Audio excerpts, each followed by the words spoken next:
Tim Larew, thefreshair.com here with producer Teddy Roxpin in his good? studio. What's up, man? How you doing, man? I'm good. Word. All right, so I wanted to start it off with the normal question that you get all the time. How'd you get into beat making in the first place?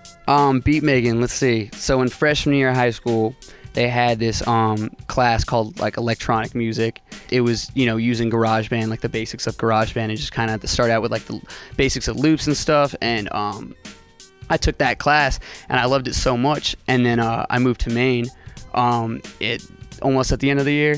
And my parents were like, you can have one thing because we're moving, we feel bad, you're taking away from all your friends and stuff. So I asked for the computer and the setup we had in class. So I got like a MIDI keyboard and just and the computer, and just started making beats as soon as I got there. And I was already kind of making beats in school, but then when I moved to Maine, I didn't really know anybody yet. So that's all I did, and just kind of perfected it after a while.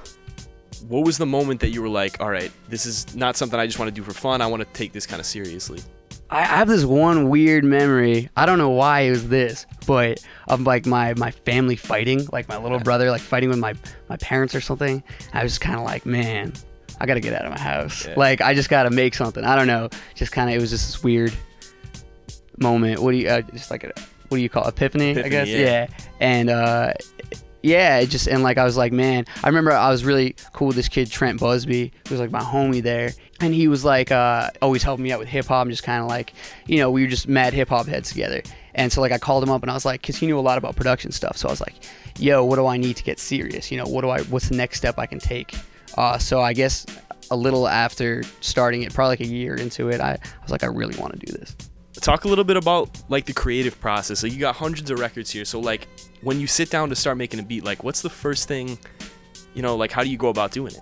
It really depends on the environment and the situation. If I'm here in the lab just by myself, and I'm just chill, just whatever, just make some music, I'll usually grab a couple records, go through them. As you'll see, like I label a bunch of my records, I put index cards and I write what I like about them, and so I can go back and find certain sounds and stuff like that, and like loops and everything, So I'll grab a pile of records and go through them, and as I find things I like, I'll put the sounds in my MPC right here, and then I'll write down on the index card as I go, and then when I'm done, I have a full index card and a good amount of sounds in the MP, and I'll probably do that with 2 or 3 records, and then I'll just start digging through the sounds and seeing which ones, hit me first, inspire me. And then, just add drums on top of that, a bass line, and then I had a bunch of more sounds, so I add layers on top of that. But it can go a couple different ways, man. Sometimes, like if I'm, with an artist, and they're like, let's try to make something, I like to start with drums, because I feel like once you have like a drum beat groove going, it's a lot easier to add things on top of that on the spot. Yeah. Creatively, I prefer to start with samples, but it can go either way. That's cool. Who were some of the first artists you started working with that kind of got everything started for you? Like really at the beginning? Yeah. Well, originally I used to go on this site called typebeats.com, and there was like, local artists and artists all over the country just kind of posting their music, and it was just kind of like, kind of a forum just to talk. Yeah. And I met with some dudes on there who I'm still cool with today, and that was, 6 or 7 years ago. Yeah. I guess that kind of really started it. And then my homie Chris from Maine, who I taught to make beats, he was always looking out for me, and like this is back in the MySpace days, and he goes, yo, this group on MySpace called The Camp just posted like their email. They're like, we're working on this album, we need beats, hit us up. And he's like, yo, check this out, they're dope. So I hit them up, and like the next week they're like, yo, come to the studio. It was right up the street in Alston. I wasn't here yet, but it wasn't far from Newton, and it was just dope, man. It was just like hip hop, right there. And that was like my first real introduction to like getting in the studio, hearing my beat play 1,000 times over while they write to it, and then I get sick of it, just like the whole experience, man. Yeah. And just like smoking blunts and freestyles, and that was like my real introduction to like, yo, this is making some music. And that was about 17. And then from there, I just kind of started working with a lot more local artists, and then built it up from there. I think a lot of people want to know because, I think a lot of people like probably know your name from Mac Miller, obviously, because he's huge. So, you produced Get Up off Best Day Ever, and then Sunshine off Macadelic. So Yes, sir. talk about like how that connection came about between you and Mac. It was real simple, actually. At the time, I hadn't heard of him, and my manager put me on. He's like, yo, this kid Mac Miller, you got to check him out, man. He's really starting to blow up.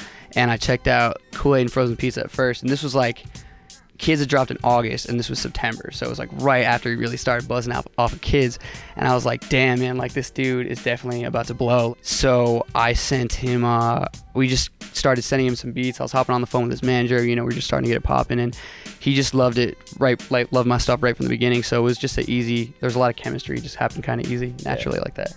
That's cool. I wanted to ask about Hoodie Allen. Okay. I remember last month, you were posting that you were at the concert, and that album that EP went #1 iTunes that week. So you got to hear your song that you produced live in front of a sold out crowd at Royale. It was dope. Yeah. So what was that like? It was cool, man. I mean, with Top of the World, it was a long process with that joint, and you know, we started out in like November. I went to the studio to for the session. So originally I was really involved, you know, and just to see that with a live drummer, you know, in front of a sold out crowd at Royale, it was nuts, man. Yeah. It was a crazy feeling. It was sold out, man. And like, I'd never been there as well. So I was seeing Royale for the first time, and I'm seeing like the whole live band and like Hoodie just killing it. They're all feeling it. It's a dope feeling when you see a whole crowd like that, regardless of the artist, you know, just feeling your music, because you know that's your beat, you know. Like, I produced this, and now I got a crowd of 800 people plus rocking to it, you know, bobbing their head. It's just a dope feeling. Yeah, that's crazy. Yeah.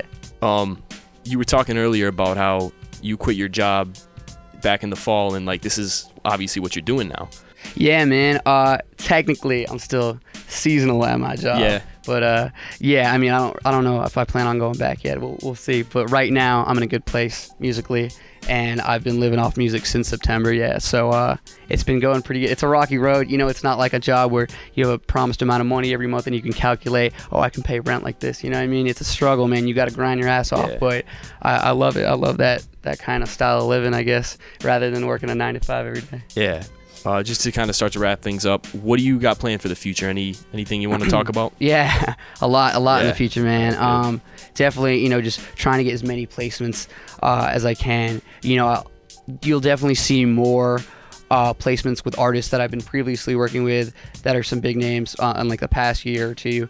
Definitely more of that in this year and the years to come, plus more names that you wouldn't expect, and just expanding on that. And then my big project this year is my EP, my production EP, which will probably be like 9 or 10 tracks, which is kind of big for an EP, pushing the limit there a little bit. But I just have so many dope artists that I'm talking to and working with on it, and it's gonna be really great for me and them. It's just gonna be a great body of work. That, and I have another project that I'm working on with my man Ricky, who's the bass player for the Dean's List live band, and this girl Danny Umel, who sings on a lot of their tracks, and she's cool too. She's a homegirl, and yeah, we're just doing a project together. It's kind of on some different shit. It's surrounding around her.